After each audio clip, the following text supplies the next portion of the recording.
of it. Oops. Okay, the recording is starting. And you know, and I do think the there issue is quite important. I'm thinking about the remarks about Husserl, and I kind of want to see how they kind of work in. On 151, he talks about Husserl and says that Husserl sees poetry as operating the eidetic reduction spontaneously. And Gadamer says, well, this isn't quite right. And he says Heidegger corrects Husserl by critiquing the transcendental subject, the consciousness, okay, where it puts it somewhere else. So that takes me back to the place where I kind of want to stop is on 148, where he then talks about the ideal. And on 148, he says the idealized thing emerges in the poetic word as concretely real. It's not ideal. And he says, you know, one would hesitate to call it ideal. That's not quite the right word. And I think if we're thinking of philosophers here, is this Hegelian concrete universal? Is this a peculiar way in which poetry is not abstract? It doesn't exactly talk about an object in a kind of informational or propositional way, but it doesn't go off into the realm of the ideal. It goes somewhere else. It goes to, ultimately, I guess you'd have to say, being. I mean, he talks about the transfiguration into the essential, which one can only hesitantly call idealized. Okay, so it's a little puzzle there. There are other really interesting points, but I just wanted to bring those in and wonder how we connect these. Yeah, those are great examples. Thanks, Don. John? Yeah, so yeah, all of this is interesting. So to me, all of these adjectives that he associates with the word of the text, so the ideal, the essential, the eminent. And by the way, when he talks about the ideal speaker, the ideal listener, that also reminds me of Perelman's idea of the universal audience, which to me is accomplished for him in the way in which a word, precisely the way in which a word or a text separates itself from its original context and then lives historically, right? So it fulfills itself only in its history, really all through history, like to the last syllable of recorded time, right? So, and this goes back to what David was asking about, is it specifically or uniquely the poetic word? And my understanding of what he's saying in this essay is that the poetic word is only the most saying word, that there are also these other categories, right? These other textual categories, and he names 3 of them. And I'm not sure there aren't more, like a 4th, like the philosophical word. So the 3 that he mentions are the Aussage, the Ansage, and the Zusage. And so, for example, for him, a constitution, a state constitution would be such a word, right? Because it's only fulfilled through time in the way that it's interpreted and reinterpreted in new and changing circumstances.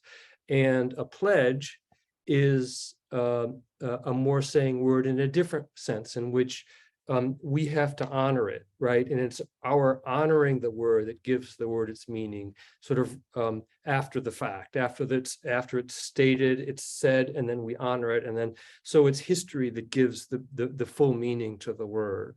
So so that the independence from the initial original context is what allows that word to stand, and then its history itself, folding back on itself over time, that fulfills the meaning of the word.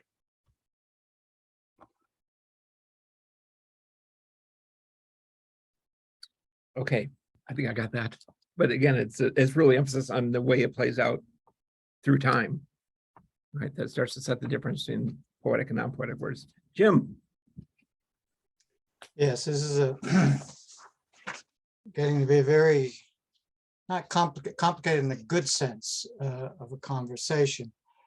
I think, John, Arthos, you're right in saying we shouldn't be using the word unique, but we should be one that is most saying. And I think that clarified something relative to earlier conversation. But I thought I could then also now link what Lorenzo was saying about Hegel back to Niall's question about the promise, which is when, probably all know this, when Hegel talks about this difference between the subject and the predicate in speculative reason, what's at issue is the word going into itself. And that helped. I'm not sure if you, Lorenzo, you said that, but once you brought up the speculative proposition, that's the way I always think of it, because it helps. My earlier comment about philosophy itself can be related to the poetic word. I think you can take, when we understand philosophy doing that, not exactly like Hegel in the speculative proposition, but when philosophy has this speculative character, this is precisely what it's doing. It's going into itself. So if I could link that to what Niall was saying about the promise, I'm not sure the distinction between the two German words, but I thought the key to the promise was, or is, this idea of fulfilling. And Palmer uses the word fulfillment as if, and several of us have used that language.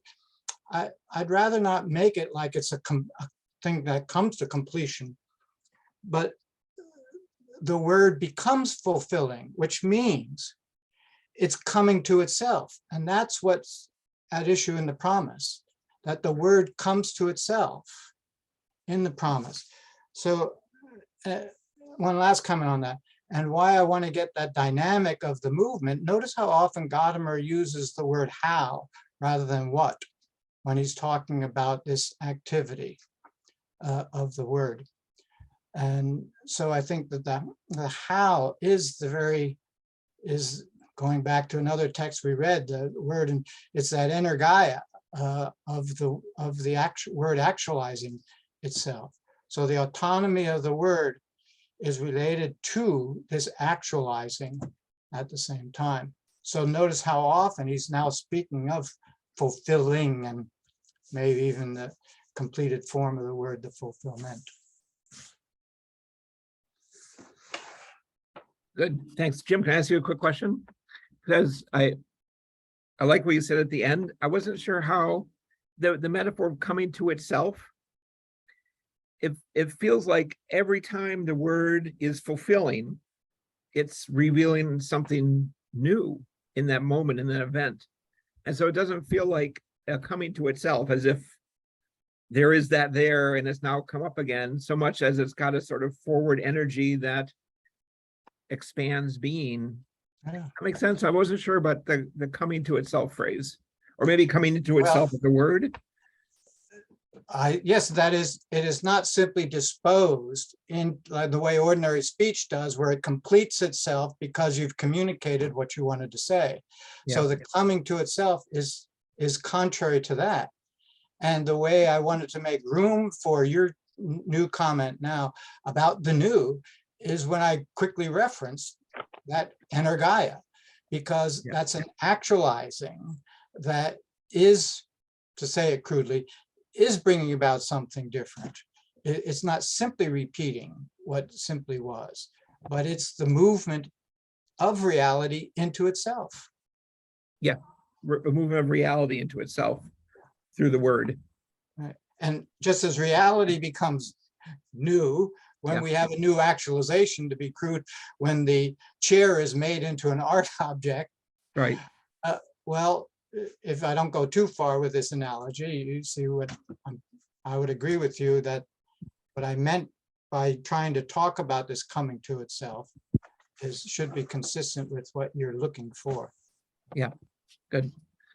Thanks. Niall.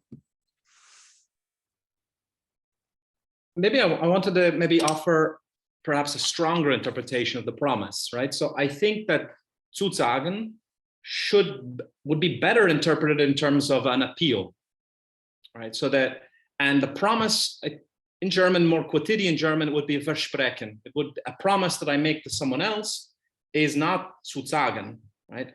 There's a declaration or statement or commitment, which is zusagen. But this idea of an appeal, I think the claim that he's making indirectly is that I can in fact promise something to someone else only when I have heard the appeal of language. So there's some, I need to first think about the fullness of the word, hear that appeal, and only on that basis then am I capable of the trustworthiness of my promise is dependent on the trustworthiness of the word in some way. That's why I think what John said earlier about this giving human agency to the word, I don't think that's what he's doing. I think he's saying that human agency is only possible on the basis of how well we listen to the fullness of the word. So it's not about giving agency to the word, but receiving our own human agency insofar as we're capable of hearing the claim, right? The appeal of the word. So it's vice versa. I think it would be wrong to say human agency is being attributed to the word, but rather we're receiving it thanks to our ability to hear that word. So that would be, so I don't think he means promising in a very mundane sense, but important sense. I think he's talking about appeal on the basis of which promises are then possible. Is that defensible, do you think, anybody? Yep, and we can look at it. It's on 139, I think, right, is where he talks It is, about it. And his examples, he has one example about juridical texts, but they're mostly religious texts. And the idea seems to be, you're not going to understand the New Testament purely historically or purely as a set of claims, unless you also understand it as a kind of promise. And you need to open yourself up to the way it functions as a promise in order to appreciate what it has to say. Is that the idea? So he refers to saying power at the bottom of the page, right? So the Zusage has this saying power. I think that points to the fact that my own promising, the saying power of my promising, draws its power from somewhere that's outside of myself. So I'm essentially involved, obviously. I'm a participant in it, but it's not within my gift in some way to simply make that promise. It's not just something that you are doing. Exactly. It might be something you're pointing to, but yes, yeah. It goes back to the receptivity question of listening, obviously, too. And yeah, all that, yeah. Great. David, you had silenced yourself before you said, I think you said Eric. Eric, sorry. Yeah.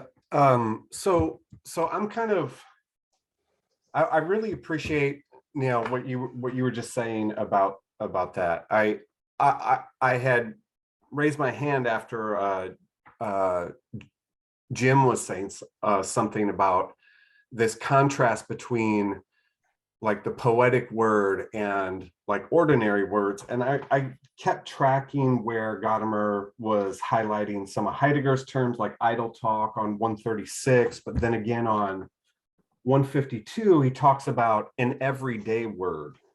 And I'm wondering if there's a way that we can talk about poetic words without this constant kind of, well, these are mere everyday words, but this is really the word fulfilling itself, as if, our casual use of puns is somehow not this dramatic poetic redemption of the real, right? But our idle talk, chatter, and in the background, I start to think there's this kind of gendered, maybe even a crypto-theological component to it, where everything's on the way to scripture, but if it's mere idle talk, then those people don't know really the essence of language and really get how words talk. Like women merely gossiping, that's not real language, right? And so is there a way that we can talk about this capacity of words without this constant, there's always this derogatory orientation toward, well, that's just mere words.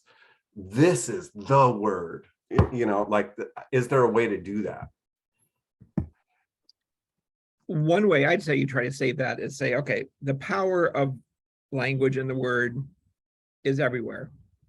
It's in all forms of usages, but it isn't, if we're trying to understand what that power is, and get clear what that power is, we need examples that really help to distill so we can really see it at work.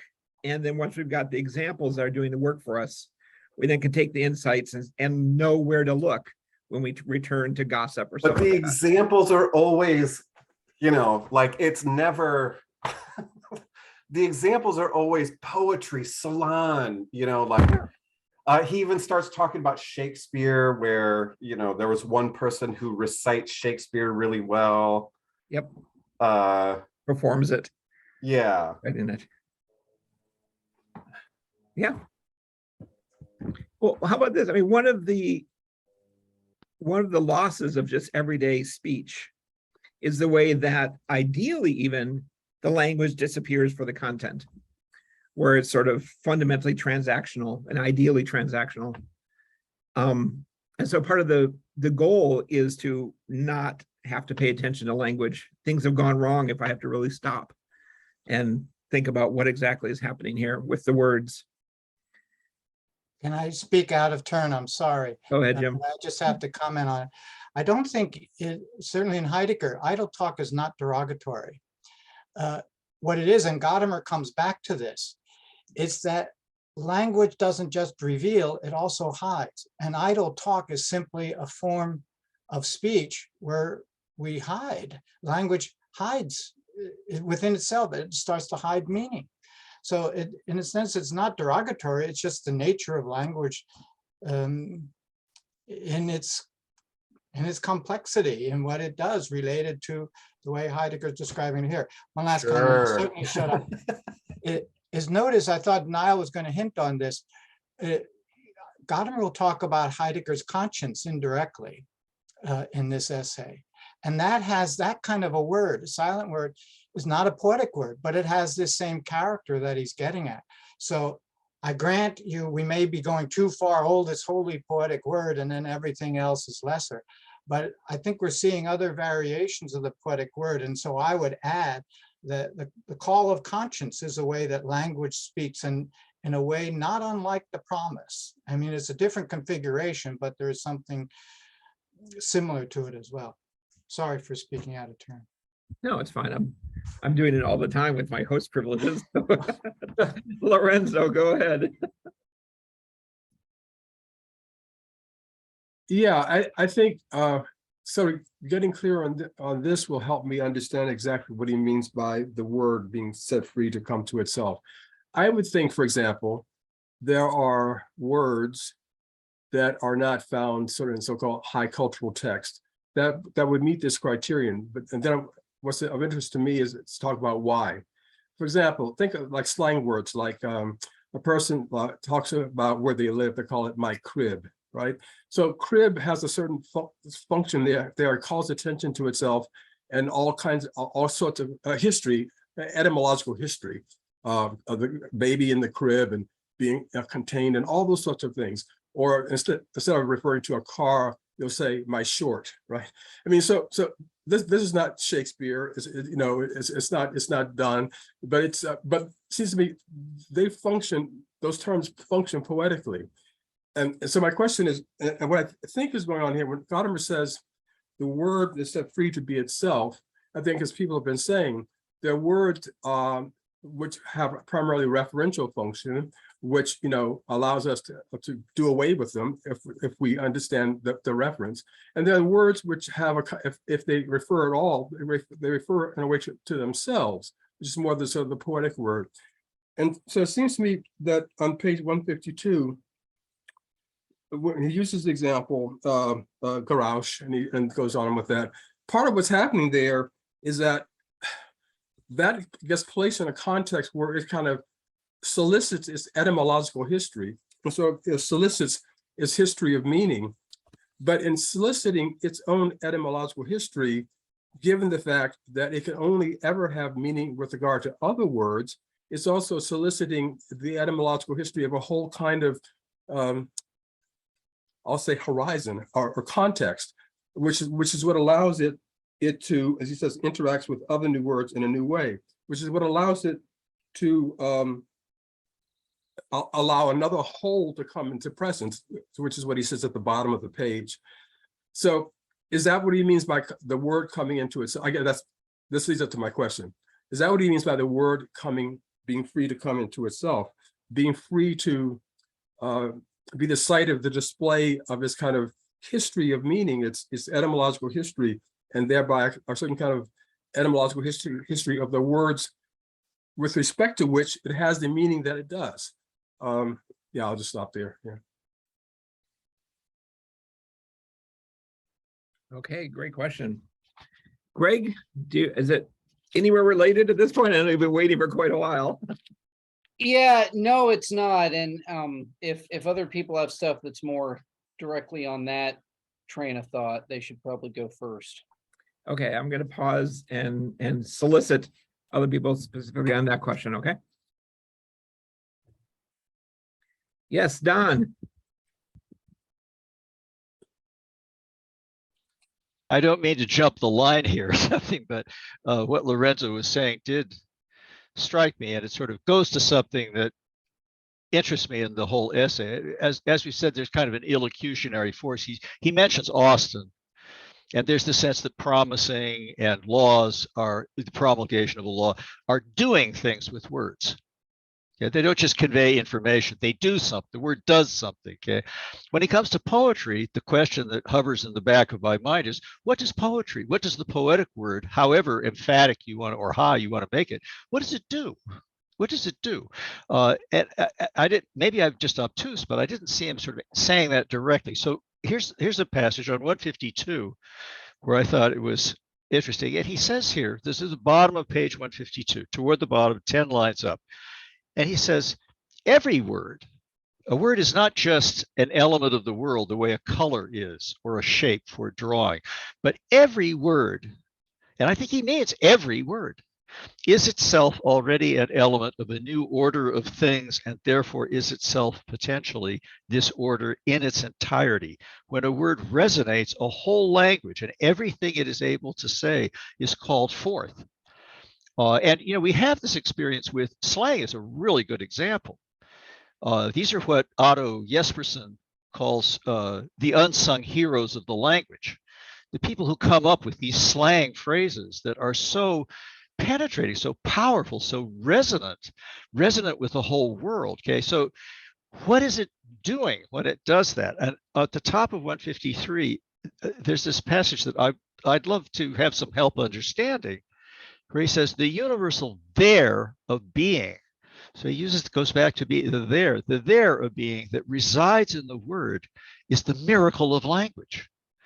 And the highest possibility of saying consists in catching its passing away and escaping, and in making firm its nearness to being.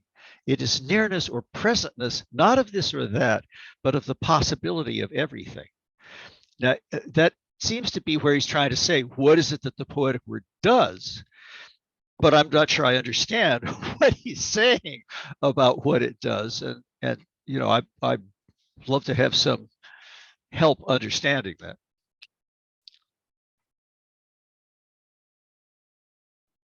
Okay, thanks. David is on this topic? No? Okay, how about John Arthos?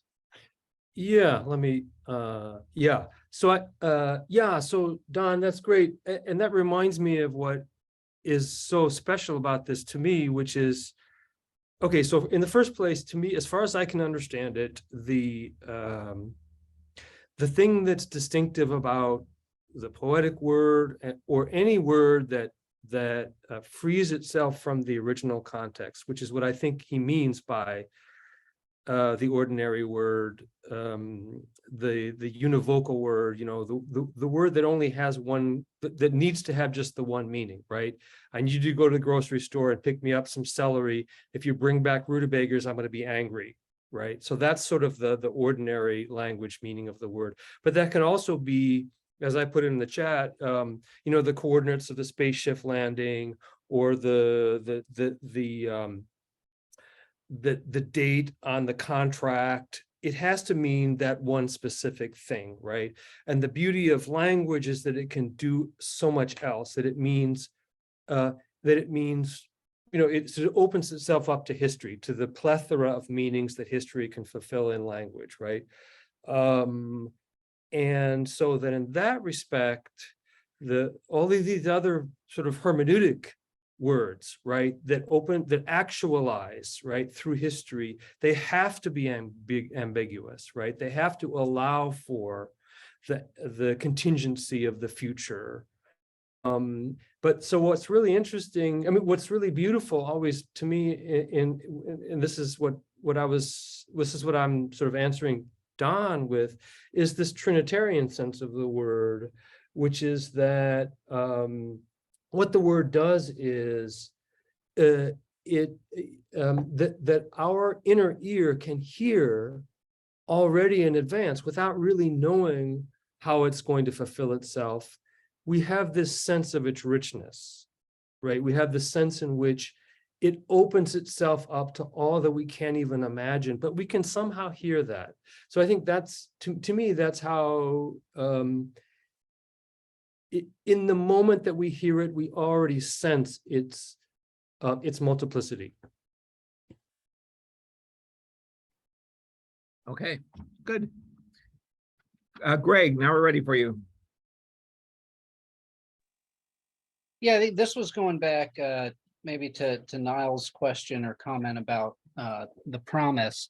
And I think what you said is right, Niall, in terms of like what Gadamer's overall view would be. But I think I read what he was doing here with the talk about Ansaga and Zusaga and all that to be a little bit different. I mean, I took it that the overall kind of structure of at least that part of the text is something like this, that there are these true words or these eminent texts, these instances of language where we kind of see language at its languagiest.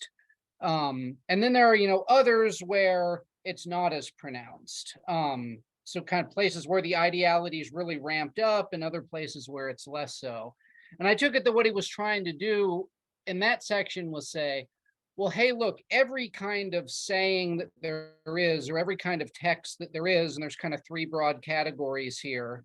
In each of these, we can find eminent texts and then also less eminent texts. So I took it that it was really important in his discussion of the promise that he was talking specifically about like scriptural texts in the gospel, because I take it that the kind of promise that the gospel contains is importantly different from like a promise in everyday language. If I, promise to buy you lunch next week, the meaning of what I've said is like very much tied to the fact that I'm the one saying it and I'm saying it specifically to you.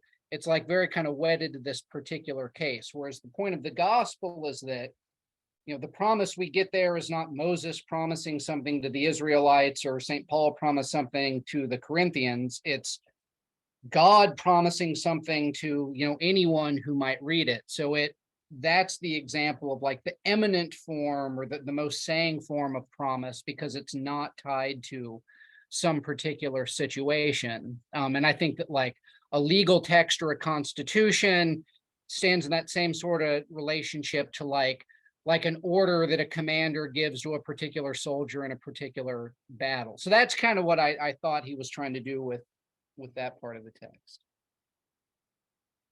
So can I ask you something, Greg? Maybe this is really Niall's follow-up, because Niall really stressed that the focus on the receptivity is what makes the promise viable and accessible. And is that different than the way you put it, which is God's going to back it up? God's doing the promising, and it's our job to accept it. I mean, I think there's definitely a connection there in that the promise that is, an eminent text is one that makes a promise to anyone who is receptive to it. Whereas, an everyday or more mundane promise isn't like that. If you like overhear me promising to buy Niall lunch, the fact that you're like open to that doesn't mean that I've thereby promised to buy you lunch as well. It's like kind of directed at a specific person. So I think there's a connection at least between those things. So if we move away from promising and just talk about the truth of the word, the truth of poetic text, is the truth of the poetic text there for everybody, everyone who is able to take it up, or is it there if we are able to take it up? That is the is the seeing it as a promise, a condition for the revelatory power of the words? I mean, yeah, I mean, I think the second thing you said is right in that to be receptive to any kind of text, whether it's a poem or anything else, he talks about how we have to approach it with the right scopus, right? So if I'm reading the Gospels, but merely as like a kind of historical account, then I'm not going to be receptive to the promise, and it's not in fact going to succeed in making the promise to me. And if I read a poem as just like a kind of expression of the author's subjectivity or something like that, again, I'm going to miss what's there. But I think the point is that like anybody can do that, right? Anybody can read a poem as a poem. Anybody can read the gospel as the gospel. You don't have to be located in some particular time and place or have some kind of particular connection to the author or anything like that to do it. Okay, thanks. David. You have to know the Weberman. language. Oh, wait, Don, go ahead. You do have to know the language. You have to know That's language. what he stresses. Okay. Yeah, you do need that. You don't have to have a degree in poetics or something like that, though. Right. Okay, David. Yeah, so I'm still thinking about the autonomy of the word and the fact that there are different sorts of words in different contexts. And so I have a little reconstruction of this, which is that the basic divide is whether a word is bound to the occasionality of its utterance. So if a general gives orders to his soldiers, then the soldiers really, in order to correctly construe the meaning, need to think of what the general had in mind and meant. So that's not an autonomous word in those cases. And then literature or art or poetry, on the other hand, would be the opposite. And then there's a lot that might fall in between. For example, legal texts. If you're not an originalist, and I think Gadamer wouldn't be an originalist, then a legal text is not like a general's orders. It's more like poetry in the sense that it's detached from the original legislators or constitutionalists or whatever.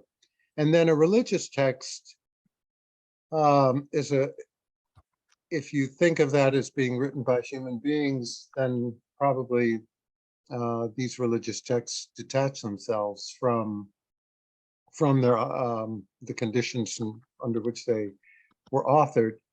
But if God's the author, maybe it's a little different.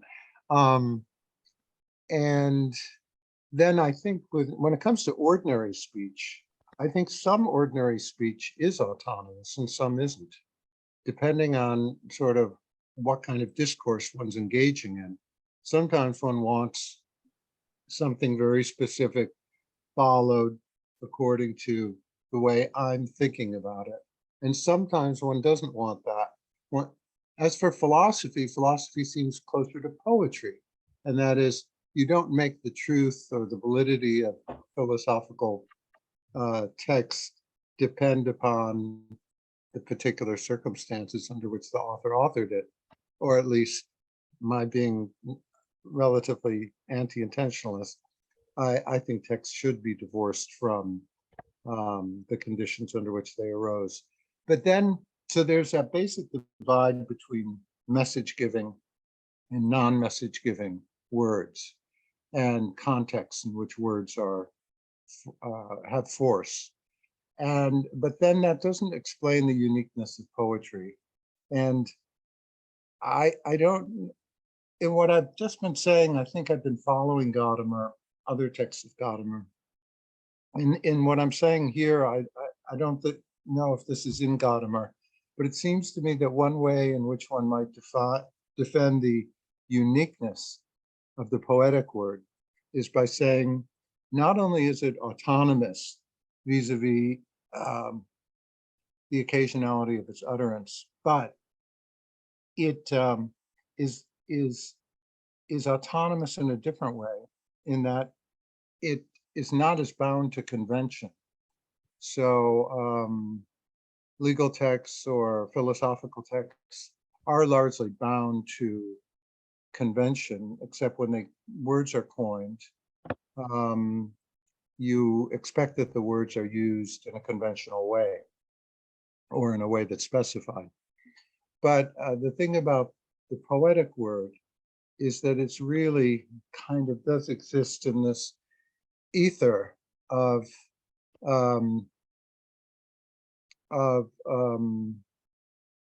creating linguistic things that cannot be assumed to be bound to convention, and that's what would make the poetic word unique. So that's a little reconstruction that I just wanted to put out there. Yeah, well, that's great, David. I appreciate that. Is that part of what makes the poetic word part of an art form? That it has that sort of freedom and Yeah. not being restricted by conventions. It can Yeah, show that's what things. I'm thinking. Yeah. Niall. Yeah, I agree. I agree with that, David. I think that's really good. But it has, I think the poetic word is autonomous and authentic because it has a disruptive power. So that's a convention question. So it takes normally hollowed out words. And so it's not about ordinary versus poetic language. In fact, I think poetic language is often the most ordinary, right? It's about discovering ordinary terms, using them differently so that they have a disruptive power or kind of revealing power. But I think then this distinction, which is not in this text, but he uses elsewhere between gold coins and paper money. So the poetic word is like gold coins, he says. I think he uses the Mallarmé. I think the Mallarmé uses the difference between gold coins and paper money, and Gadamer uses it to make this distinction between what has value in itself and what has its value elsewhere, right? So poetic words have their value. Well, poetic words have their value in themselves. And I always felt there was almost a kind of a substance ontology creeping in, because a substance could be defined in terms of that which needs nothing else to be what it is, right? So poetic words are substantive words because they don't need other things to help them say what they have to say, where ordinary language need other things to help them say what they say. So maybe that would be one way of talking about this, the most telling word. But the question I had is this telling word. So Don's question was, what can poetic words do? And the question that struck me while I was reading it is, well, what is the message? So if the poetic word is the most telling word, well, what is the message of the poetic word? What is it saying exactly? So it's speaking to us, it's readers, hearers, but what is its message, right? I was a bit unsure about that. It seems to poetic words open a space, they hold open the open, they bring us near to that kind of originary experience. But what are they saying exactly? Is there a content? In this book on Ceylon's poetry, Gadamer, at one point, it's been a while since I've worked on this, but he at one point talks about a poem that Ceylon wrote, and Ceylon, I think, is thinking of his child or his son, but he talks about it as a flower, and Gadamer says that the message isn't that you should be thinking about Ceylon's son, right? The message is one about growth or something like that. So there is and isn't a message, but there's not a message in the sense of the general wanting something very specific and determinate to be understood. The point of poetry and of Ceylon's poem is to go against that kind of specificity and determinacy. Yet there is still some substance there. By the way, I like the fact that you used Heidegger's notion of substance in Unbedürftigkeit, that Exactly, not yeah. needing anything else. Not needing anything else to be what it is. Yeah. Yeah, and I like the way Heidegger discusses being in time. Thought you were referring to that. But you do, if I can just add, you do find, even in Being in Time, and Jim mentioned conscience, you do find this sense that conscience has a message. Heidegger says as much. The message of conscience is that you are guilty. right? That's the content. It has a specificity, but the being guilty is itself indeterminate, right? So it has a specific specificity without a determinacy in a very hard sense, right? But you are guilty, or you are indebted to something, hence the appeal and such. I'm going to jump in here and insert myself, and I'm going to put a poem in the chat. I think this will work, because whenever I start there, that should work. It's one by Billy Collins, that maybe you know. And whenever I start talking about the message, and Gadamer focuses so much on the content, this poem comes to mind. I don't know if you know this poem. It's a pretty common one. It's very entertaining. It's about teaching poetry and having his students. He wants them to sort of live with the poem, and instead what they do is they want to beat the meaning out of it. As he says at the end, all they want to do is tie it to a chair with rope and torture a confession out of it. And they begin to beat it with a hose to find out what it really means. And there's a way in which I think when we start talking about the meaning of the poem, is that if we're trying to sort of, okay, what are you really trying to say? What do you mean Juliet is the sun? Come on, what are you really trying? But I don't think that's where Gadamer is going with it, right? But nor is it the case that what he really wants you to do is to treat the poem as something you might drop a mouse into and see where it goes. There's something there that Billy Collins almost is like Cartesian. There's a way in which Gadamer wants to emphasize the content without it seeming like the poem is just an impediment to the content. Does that make sense? And it's always been tricky for me to find out exactly how to talk about the real meaning of the poem without feeling like I'm falling prey to this Billy Collins thing where I'm just trying to wrest the meaning out of it so I can get on with what I want to think. Okay, thanks for this little interruption. John Beach, go ahead.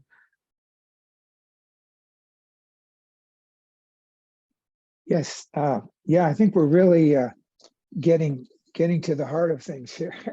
And so what interests me in particular was because Gadamer spends a lot of truth and method writing about language and its philosophical use, that at the beginning of this, he says, I'm not going to talk about that. We're going to exclude the speculative use, although he does need to get to it at the end, just to reference it. And but I think he's trying to perhaps give prioritize the truth of the poetic word over the philosophical speculation in a way, but not to oppose them in any way, but to like the poetic word is sort of like the origin or the beginning, and like we get Homer and Hesiod, and then we get philosophy, if that's relates at all. And I think that the again to John Arthos's very crucial question is that the whole idea of language as a tool, or that some truth exists outside of language. Gadamer is definitely, and especially as would be inferred from art, people saying, well, there's artistic truth, so that's not linguistic. I think that's very useful. And here, and language as a tool, and like Austin, if you read How to Do Things with Words, it's all a very, very modern, very sort of, sort of instrumental use of language, and everything is either performative or a constitutive, and language as a matter of fact. Gadamer includes the judgment here, but that's more the judgment as it was in Kantian's term, and not as the speculative truth of philosophy. And one question I wanted to ask to John Arthos was, it's interesting, he said, Gadamer points out that it was Luther who translated logos as with the term word, as if it didn't need to be translated that way. And when he talks about a statement or something meaning one thing, again, in the back of his mind here, it's logos, which is the Greek thing. So that's, so there's a unitary meaning in something. That's always, a logos is always that. It does say something. So I just wondered, John, I don't know, maybe you don't want to do this. We could do this after, John, but did that catch your attention about saying that it was Luther that translated logos, this word? Well, so logos has this sort of this double history, right, of being being understood to be having this univocal logical sense that's distinct from pathos and ethos. But Gadamer has always wanted to use the word logos in this richer sense of the, so because the Greek sense of logos has this incredible breadth, right? So yeah, so I think that's so Luther also has it in this richer sense, understands it in this richer sense of being open to history. I mean, I think that's what Gadamer is referring to. But I actually, can I turn the conversation a little bit back to Ceylon and to this notion of this question of intentionality, because I'm a Gadamerian. I absolutely this correction of the intentionalist fallacy, I completely agree with that, and I see the real importance to doing that. But I also want to be a little bit heretical about this, because I want there to be a little space for intentionality. And so I'm looking at Claude Monet right now, the paintings of Claude Monet and how they develop over time. And for me, it's extremely helpful to know what he was trying to do as he moved from painting single paintings en plein air to the series, to the concept of the series, and then to his building of the garden at Giverny, and to read his letters, to understand. That really enriches my understanding of what he's doing with the paintings, and I can understand the paintings better. And then I would also say, in the case of Ceylon, it absolutely is important for me to know something of his experience and biography. That really does change something for me in how I read his poems. So I guess I want to accept the correction that Gadamer makes in breaking away from Schleiermacher. He says in this article, he says, it's a hopeless misunderstanding of what literature is if one wishes to reduce the literary image to an act of intending, to which the author gives expression. And to that, I say, amen, right? We don't want to reduce it to that. But I also don't want to go too far in the other direction and say that we absolutely shouldn't pay any attention to the intention of the author, the history of the history of its origin and everything.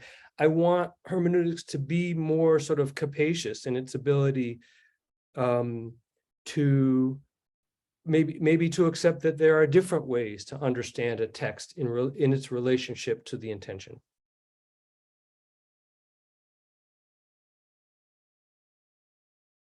Okay, thanks, John. Yeah. Jim? Yeah, two things in light of what John just said. I don't think Gadamer would disagree with you. In fact, you had the key word when you said he simply doesn't want to reduce it to. Right. And maybe he goes a little bit too far to the other side, but certainly when we talk about wanting to say, that's a very amorphous way of really trying to say there's intentionality. And obviously a word is written by someone, so he's a little bit too indirect about it, but I think he'd be fully supportive of what you say. That's my brief comment.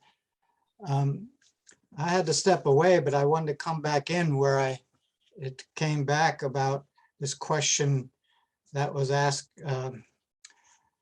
by Don a few 10, 15 minutes ago, and I saw it being picked up yet.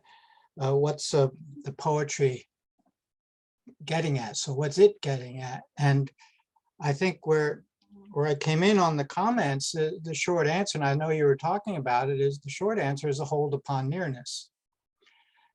And then the question is, what is near? And I don't think it's, if you start using the language of message, I think that gets away from it. So this is where I think Gadamer is really the Heideggerian. And I don't think he says it this directly, and I may be distorting it. But Heidegger begins with, in his terms of his ontology, I'll say, with the first fact is hiddenness. Later writings, it's more clear. The unconcealment is the first fact of arigness, is that it hides itself. And then the second birth is, if you will, coming to be seen. Well, the hold upon nearness then is Heidegger's there, the there of being. Whenever he says it, clearly it's Dasein. So then the question is, if the hold upon nearness is Dasein, what's Dasein? Dasein is simply where you come to see. It's the place where being is revealed. So I know that's still very general, but I think that's as far as he wants to say at a certain philosophical level. And then the concrete experiences, as we all know from reading Gadamer, then it comes out to the particular matter that's been said, or people were saying other the concrete universality or whatever. So I think he gives an answer, and he, by necessity, being a philosophical thinker here and not a literary critic trying to analyze a specific poem, that would be his answer. And I think it can be understood if we recognize that the world is hidden from us, we're removed from the world, and that's along the Heideggerian lines. Yeah, Lorenzo, do you want to get in here on that? Yeah, I agree with what Jim just said. And I think an implication of that, I think we go a little bit further, perhaps. An implication of that is that the poem is also saying it could be otherwise. No matter how it is that you see things, it could be otherwise, because there's a manifold worlds that can be disclosed at that point, at that site, at that clearing, etc. So in terms of the cognitive content, I guess, when we say, what is it saying? And perhaps not more than that. It can always be otherwise, or something like that. Yeah, great. John Arthos. Okay, yeah, let me just pop in a question. It's a genuine question I have, and I'm hoping people can sort of help me with this.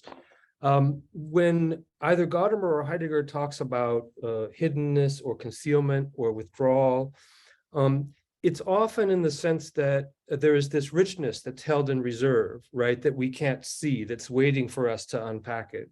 But my question is, does it also have a derogatory sense? And, I think that I hear that sometimes when Gadamer talks about it in terms of blindness or prejudice, right?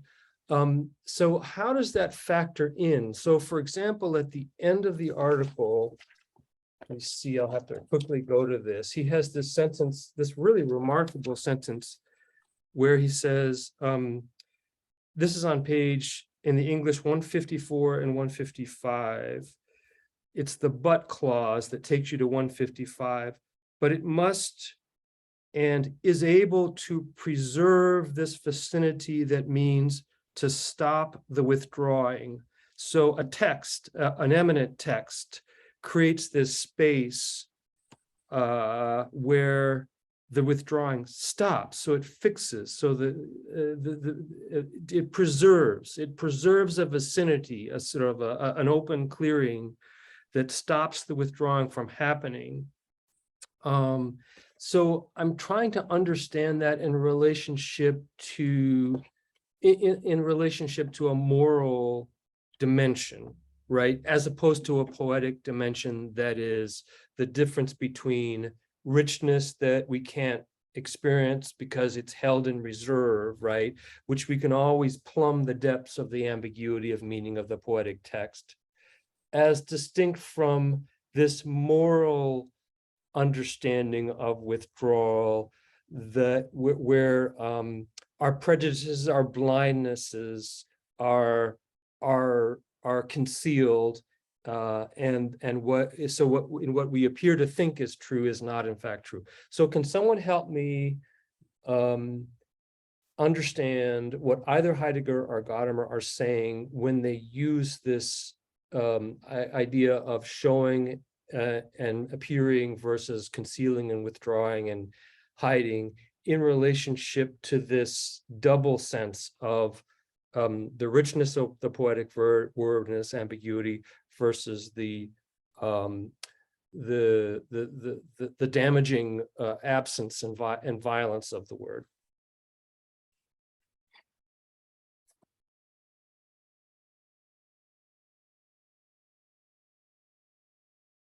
Who's up for the task?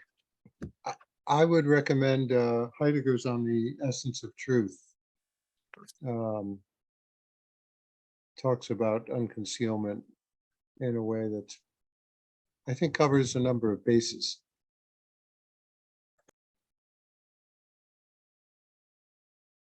Yes, Don. Let me get my buttons clicked here or something. I sort of intended, I put in the chat what I hope is an example, okay? And it is a poem, all right? If you bear with me, I'll read it. It's not long, okay? Is that okay? Okay. Absolutely. Even this late it happens, the coming of love, the coming of light. You wake and the candles are lit as if by themselves. Stars gather and dreams pour into your pillow, sending up warm bouquets of air. Even this late it happens, the bones of the body shine and tomorrow's dust flares into breath. Yeah. Now, I think this is a poem in part, among other things. It's certainly not just about pillows and candles. It's about a sense that old age and love don't go together. Old age conceals the possibility of love. It's not there, okay? And he says, but it can be there, okay? And it doesn't just say that, it leads you through an experience in which you, I hesitate to use the word, but you feel that. You understand the force of that perspective. And so it changes your perspective. It is, as Neil says, it is a new way of thinking about things. It is something different. It's a new possibility, a previously unexpected possibility. And this possibility, in the very strangeness of the language, which is unfamiliar, there is, he says at one point on 154, I think, there is sheltered another familiarity, a different familiarity, a different way of living in the world, of being at home in the world, because through language we are at home in the world. Okay, so that's another stab at it. He wrote an essay that is titled "Are the Poets Falling Silent?" And what I think is constantly doing is he's trying to open our ears to poetry in a world that is full of chatter, full of talk, full of newspapers, full of the evening news, full of scientific talk, full of language competence, full of, as he mentions Habermas, you know, everything is trying to deafen our ears to poetry and to what it can do to us and for us, and what would happen to us if we responded to it. I think that's what he's really keeps trying to do. And the poem I gave there was just to try to give an example of a poem and how that works, how that works. The poem is by Mark Strand, incidentally. Just Can you read it again, Don? This is Nancy. okay. I always need to hear a poem twice. Well, you know, yes, I agree. Bly always used to do this, and he got it from Robert Frost. Frost would always read a poem twice at a reading, because the first time you can't get it. So here's the poem. Even this late it happens, the coming of love, the coming of light. You wake and the candles are lit as if by themselves. Stars gather and dreams pour into your pillow, sending up warm bouquets of air. Even this late it happens, the bones of the body shine, and tomorrow's dust flares into life. Being an old guy, this poem meant a lot to me.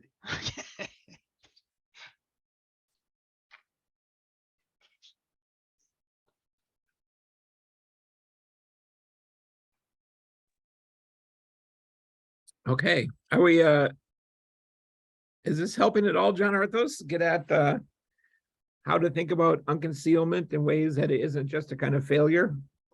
Yeah, and really, I ask people, anybody who comes up with other helpful answers, to shoot them my way as well, because it's been a sticking point. I haven't been able to figure this nexus out between. And so Don's notion of sheltering, for me, sheltering is an example of how the richness of what is concealed is held in reserve. It shelters for us. There's a positive sense to that. But I also want to see how and if that language also sort of intersects with this other sense, that impinges on the question of evil. Yeah, Maybe can I respond? absolutely. I think, yeah, I was actually thinking firstly about to respond to John. Secondly, to Don's. I was thinking of a poem by Mark Strand called "Keeping Things Whole." Is this other more perhaps well known? And I think in some way you could make a case for what is language doing for Gadamer? It's keeping things whole. The poetic word keeps things whole in a more effective, in a more powerful sense, right? So it binds and unbinds, which connects us to promising too, right? So promising binds us to something, and forgiveness unties us from many things. But in terms of John's point, I think you can find richness and fullness in Gadamer, but I think it's a little bit different from in Heidegger. I think reserve and withholding, it's much more about impoverishment than richness. I think that's it's not about fullness. So I think Heidegger is a lot more suspicious of metaphysical tropes kind of coming in the back door, which are always about power, fullness, strength, force, etc. So I think he wants to really think not something that withdraws or hides, but something that is withdrawing by its definition, right? So it's not like language can withdraw and sometimes doesn't. So the essence of language for Gadamer too is essentially withdrawing, but it's a withdrawing which is in the service of uncovering something else. And so I think the key to poetic language is that the poetic word says what it says and also says what can't be said. Ordinary language can't do that. Ordinary language only says what it says, where poetic language seems to withdraw itself in its saying so as to show something else that is usually outside the frame. So both the saying and the unsaying. So Heidegger would term this idle talk is Unwesen, and the essence of language is its Wesen. So its authentic mission is to hold together the whole, to bind together the whole, but withdrawing so that it doesn't show itself in the binding, or maybe it only shows itself indirectly in the product, if I can use that term in scare quotes, the product of the binding. So something like that. I think we have to be careful to talk about withdrawing or hiding as if it's something it does on occasion, right? I think it does it constitutively by definition, allowing everything else. Das Seiende, das Sein withdraws so that things and their relations can be seen and can come to presence. And we can see what withdraws only indirectly in the product of the enabling. But the enabler is not a full, rich enabler. at least for Heidegger. I think Gadamer does fall prey to the language of richness and fullness a little bit more than Heidegger might. A moral question, I wouldn't know how to address that particular one. Great. And your mention of the whole connects to the concern that Lorenzo had about those quotes near the end, where all of a sudden Gadamer starts talking about the whole becomes present. Right. Yeah. All right, John Beach. Yeah, just briefly, to regard to John's question, one aspect of it, which is maybe not as pertinent as some of these other aspects that are being disclosed now, but the truths, untruths, I mean, he talks, I'm not very articulate today, but I know he talks about aletheia as being revealed, but that's one way of looking at the Greeks as sort of a superficial view of the Greeks, and which there's something there, you know, truth as presence or something. But in Plato's Sophist, Gadamer talks about this quite a bit, where he says that where Plato, for the first time, he alludes to this also in Truth and Method, shows the difference or shows the connection between being and non-being and how they are like ontologically inseparable in a sense. And you know, in the Strangers, in their critique of the sort of Parmenidean statement of being, which critiques it but doesn't refute it. So I think that's one way to look at it. But evil, that's a different thing. Like I don't know quite how to bring evil into this conversation there. That's all I was gonna say. Thanks, John. Jim? Yeah, this is a very, it's provoking me to think so much. So John, Arthos, I appreciate your question, and Niall, your response, I think, is where my initial thinking was going as well. Maybe I can add. You're certainly right about the sheltering not being occasional, because, you know, Gadamer says as much in his last Derrida piece on hermeneutics following the trace, about what happens if the sheltering is no longer there, if language doesn't shelter. And maybe that's a way a little bit into answer John's question, which again is so provocative, about a moral issue here. That is on the necessity of letting language shelter can actually have a moral force. And what I mean is, and I'm really just speculating here, if part of what the sheltering does is it holds what is not yet seen. Well, look at the immorality of our modern politics in America. I don't want to get into that, but part of it is, let's say, from the whole Trump thing, is there's no question of seeing anything other. So there's a certain immorality that happens because of this monological silo view. And that occasioned me to think even about Arendt and what she even means by thinking. So it's a question about that space, because if you simply say what sheltering does is it holds in reserve what is not yet seen, you say, well, you know, how can that be moral in any sense? Because, you know, it's just not there, and you want something more positive. But isn't that positivity, and this is why I think Gadamer's hermeneutics in general, as Ted and others have talked about, is a kind of an ethical, his hermeneutics is already ethical. And I think that dimension of it, it's hard to take it right from here, how we're talking about language. But I think there is some kind of a connection here at the same time.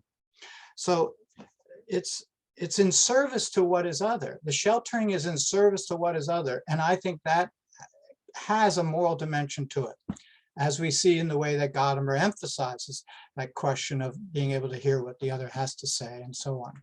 And you can cash it out more specifically when you relate it then to something like Arendt, and the force of thinking is precisely to see what is other. against, let's say, Hitler and Nazism and the whole thing about the banality of evil with Eichmann. So John, it was really a wonderful question, and I appreciate how Niall was beginning to take it up.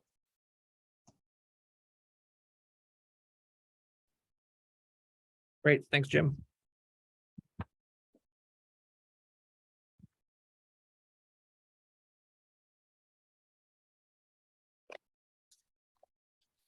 We still have 20 minutes left. We've hit a lot of the things that I've written down that people have raised. Are there other things you're looking forward to talk about that we haven't talked about yet in this rich reading?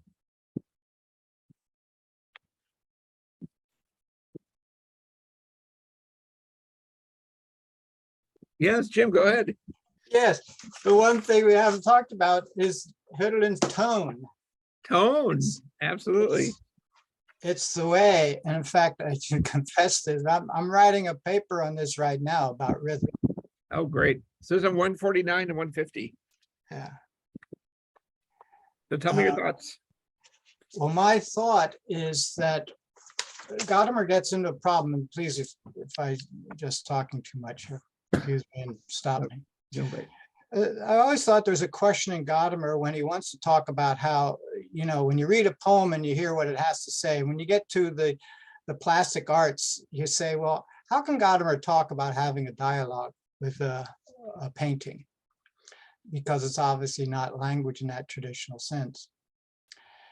And so here's where I want to go with it. I want to say what's really comes to interpretation and can be linked to language is rhythm. And you don't understand rhythm as flow. Benveniste is talking about this. A lot of people are writing about it. You don't want to think about rhythm as flow, but how the Greeks initially understood rhythm. And Gadamer, I think, is getting this from that, I always mispronounce his name, the Greek musicologist, Georgiadis. The Greeks understood rhythm as something like the form of something. And so notice when Gadamer does talk about it, he talks about it almost like the transformation of structure. We all know that that word, transformation into structure, what's the German is slipping my mind right now. I know it so well. Anyway, as Denny Schmidt would say, what he really means by structure is text. I would say context, and a text is something woven together. And I think you can go from being woven together by something like, that's what rhythm does. It holds something together. So if you don't think of tone simply musically, and you don't think of rhythm as only simply what happens in dance or in music, I think what Gadamer is getting at is what is distinctive about the poetry, how what comes to interpretation is tied to its Hölderlin tone, and what I would say is tied to its rhythm.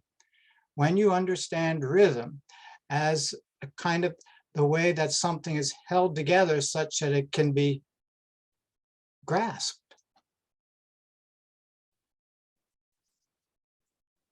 So that takes us away from any form content distinction and, you know, and thinking of order simply as harmonious order.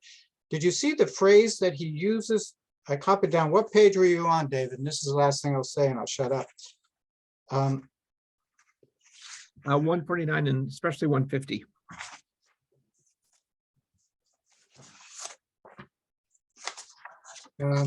Yes, he says, where is that phrase? And I can't find it now, but it's an ordering structure. So in other words, when you say the word structure, you already think of order. But if you say ordering structure, what's Gadamer saying when he puts those two words together? And that's where I was going with my comments. Great, thanks. Look forward to reading that or hearing that when it comes out. Lorenzo. Yeah, a question for Jim. That was interesting. would the term pattern also capture what you're after when you use rhythm? If it's pattern, that seems more easily transmissible to the visual arts anyhow. Yes. Yeah. Uh, I like I like that. I like the word pattern also works because that's just what you're doing. You're Right. seeing a kind of a composition Right. word pattern. Yeah. Uh, Yeah. The other thing that Gadamer adds to it that pattern doesn't show is when he uses that word tone and he talks about resounding. So you feel something that's more vibrating. And I like vibration because it's related to vibrant and something that's alive. So I like that additional word to give a further nuance to the pattern within the poetry or the pattern of the composition. Lorenzo, you had your hand up before. Was there something in the text? you wanted us to Yeah, well, before we go? we sort of talked about it, but I just wanted to throw it out again. This idea of sheltering and we've been talking about what that means. And what occurred to me throughout this essay, particularly at the end, was again Heidegger, a piece by Heidegger, The Letter on Humanism, where Heidegger uses the phrase "language is the house of being." So this is a metaphor of sheltering in a way. And I just perhaps thought it might be useful to think about sheltering as Gadamer is using it here, and housing, I guess, as Heidegger was using it in the essay, the Letter on Humanism, right? That's all I wanted to say. Yeah, good, great, good connection. Eric. And maybe crib. Oh, yeah, and crib. Yeah, thanks, Nancy. Oh, yeah. Yeah, I wanted to continue on with what Jim was getting at, and I was looking at less of 149 to 150 and more on 146. And I was thinking a lot about how, talking about tone and rhythm and these sorts of things, especially with regard to recitation, it always makes me think of Islamic Quranic recitation competitions and things like that. And how, like I put a link to it in the chat. In the early 2000s, there was a whole bunch of, they wanted to ban the book from being used as a first-year seminar book at University of North Carolina, Cells Approaching the Quran, where he actually, like for English readers who don't know much about Arabic or Islam, he lays out some really great elements of like the genres of how to think about the qualities of recitation, where there's a whole terminology, a whole taxonomy of terms in analyzing Arabic recitations. And so it is trying to get away, like Jim, like you were saying, getting away from music to try to get at like the intrinsic elements of recitation and the qualities of recitation. And that's where, like with Gadamer, I'm not quite getting what he's saying here on 146 or even into 150. And it's connected in the back of my mind. I don't know where he says this, but like he says something like everything's on the way to being scripture. Doesn't Gadamer say something like that somewhere? On the way to being scripture. In this essay, he says it. Yeah, and so on the way to being scripture, in which sense? In the sense that, like we were saying earlier, that it's able to speak to multiple audiences because it doesn't have that specificity of ordinary language? Or is it on the way to scripture in the sense of Islam, where scripture is to be performed and recited in this way? And that you can't really, right? I just always think of students reading books in class when we're reading Kant or something in class, and I say, okay, let's read this paragraph. And the student cannot sound out what Kant is saying. It's just monotone, right? And it's like they clearly do not understand what they're reading because they can't even get the rhythm and the enunciation and all this sort of stuff to show, right? And so seeing this in Islam with these techniques for trying to capture really the voice of God, like these are criteria by which to measure the quality of one's capacity to actually utter God's voice, right? Anyway, so for me, I'm wondering, is Gadamer talking about mere recitation, Or is he talking about this kind of the recitation that can actually bring forth the quote unquote meaning? Clearly, if I can respond, I think, and others can too, it's the latter. I mean, the word he'll use at one point is intonation. So that intonation will affect the meaningfulness of what is said. I think when he's talking about on the way to scripture, I don't have to check the German, but that's Schriftlichkeit, its writtenness. And so, Eric, your comment was very interesting. So I, for one, thank you. And incidentally, I found my German term here. It's Ordnungsgefügen, for ordering structure. So you can see that he's, you know, it's not simply Gestalt or something like that. And Palmer has a hard time sometimes with these, and because Gadamer, so it gets interesting here when he starts using Gefüge and Fugen here when he's really talking about a composition. Anyway, but Eric, thank you for those comments. Just to keep going with this, right? So he gives that example on 146 of the Ludwig Tieck or Tieck reading Shakespeare. But I mean, when like this is part of the problem that I have in this background of like this kind of derogatory orientation toward ordinary language, as if there is an essence to ordinary language, as if we have a field or discipline that can study ordinary language, that it's like recitations are so common and so popular. Why not call Arabic recitation competitions ordinary language? If it's happening all, like what constitutes ordinary? And Neil, earlier you had said like, you know, it remains versus the particularity of the ordinary seems to be specific, whereas something that comes to a stand in words can speak to broader audiences. You know, there's ways of doing it, but I think it would be helpful. And I know that there's some people who have done it in religious studies where they talk about Gadamer in relationship to Quranic recitation. And I need to read more about it to add more. Okay, thanks, Eric. John Beach. Just a quick one here for Jim. I don't know if this fits in with your sort of, it has to do with tone. Gadamer says here, so that we can, for example, recognize a quotation by the tone. In other words, a quote from an author could be anonymous, and he's saying that we can recognize it by its tone, which is interesting. And what I immediately thought of was, I have a few friends who are at the artist level in the musical world, which I'm not, but when like a sax player, for example, whenever he hears a player, the first thing he will listen to is the player's tone, and every player has a totally distinct and individual tone that these guys can pick up. Like they could tell you who it was that was playing just by the tone of the same note. So I don't know if that's of use to you or not, Jim, but Yeah, I'd only say that we shouldn't take tone and intonation as something like an ornament. You know, when Gadamer talks about architecture,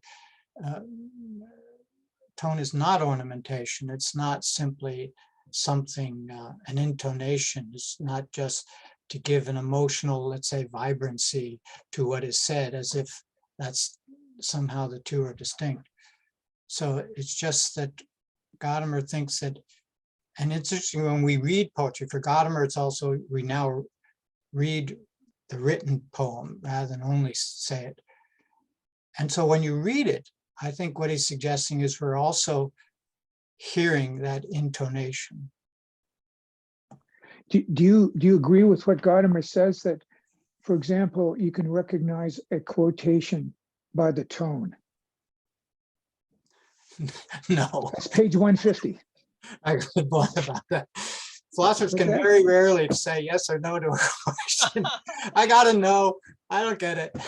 Okay, Can I Okay, just so say something to that point?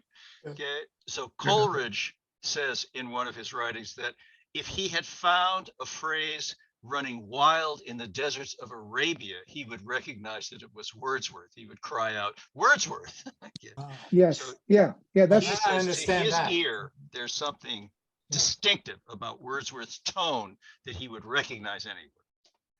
I get that, but in that case, I think it'd also be something that would be inseparable from something said. yeah, and I don't know what, I don't equate tone with intonation either, but anyway, there you go.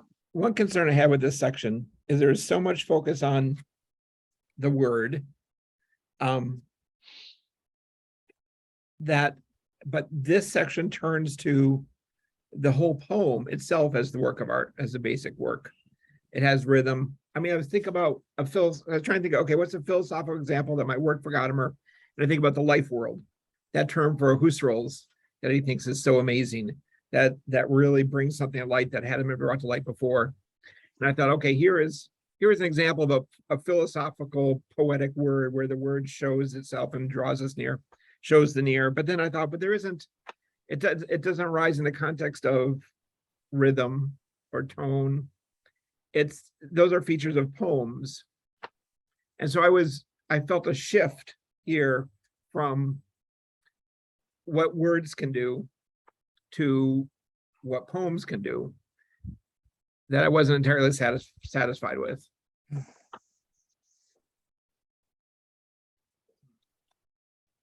But that might just be me. Could you repeat that from what words can do to the poem? Did you mean to say from the poem to other works of art, or did you want to say from words to the poem? I meant from words to the poem. So when you focus on tones and rhythms, meters, now we're talking about features of poems by someone with a very large cars pulling up and parking right from my house. So sorry about that. We've shifted now to talk about features of a poem as a whole. It has a rhythm, it has a tone, as opposed to individual words. But I thought he was leaving open the possibility of poetic words being individual words. Like, for example, the one example he does give about noise and sort of the way that noise worked in the context of a ship and now completely transformed the way we experience something. Does that help? Yeah, Greg wants to answer. Okay, Greg, go for it. Oh, I was just gonna say, I mean, I took it that early on in the essay, he clarified, he's like, look, when I say word, I don't mean an individual word, like an individual, unit of speech.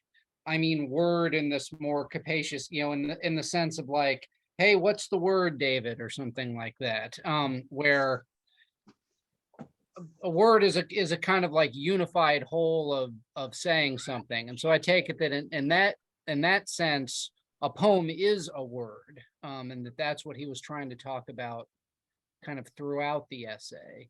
And even the Garausch example, I mean, he is kind of focused on an individual word there, but I take it that the point is about, even there, the point's about the larger whole that is that poem and how that poem kind of unlocks the meaning potential of the language that makes it up. So anyway, all that to say, I didn't take that there was a shift. I took it that he was talking about kind of whole units of discourse, however you carve those up. From the beginning. Okay, thanks. Don, would you like to have the last word today? Oh, I hate that thought, but I just wanted to ask if it helps you or it's important to you that on page 150, he says, when talking about tone, he says, in literature, it is no different from in life in human society. Okay. He's talking about tone as something that's part of life in human society. It's not just a word or a poem. It's all around us. Don't talk to me in that tone of voice or whatever. But tone, do you create the right tone with people? Did I set the right tone the way I spoke? It's part of human life. It's not just poems. Yeah, no, that's great. I'm gonna have to either sign off or have someone else sign off because some yard people just showed up like that. So why don't Greg, I'm gonna hand it over to you to say goodbye to everybody. Oh, yeah. Thanks, everybody. Hope to see you all at the NAS conference here in less than a month now. If you haven't yet, go on to our website and register and all that stuff. It's a really great lineup. We're looking forward to it, and we're looking forward to being in person again finally. So hope to see at least a lot of you there. And Greg, can you put the start time for the first day on the agenda? Oh, good. Yes, I noticed that the other day. That got left off the original schedule. And it looks like the times kind of don't jive up that day, so. Oh, I didn't notice that. Okay, I will go back and revisit that. My understanding is, until I get it fixed, that the first session starts an hour and 15 minutes before the second one does. So you can kind of work backward from that for planning purposes, but I'll try to fix that here in the next. Thanks very much. Thank you for pointing that out. Greg. Starts at 2. Oh, Dave says it starts at 2. So there we go. All right. Thanks, All right. everybody. Take care, everybody. See you later. Thanks, everybody. I'll Thank see you you all. all. Thank you. Bye-bye. Yeah, thanks. Bye.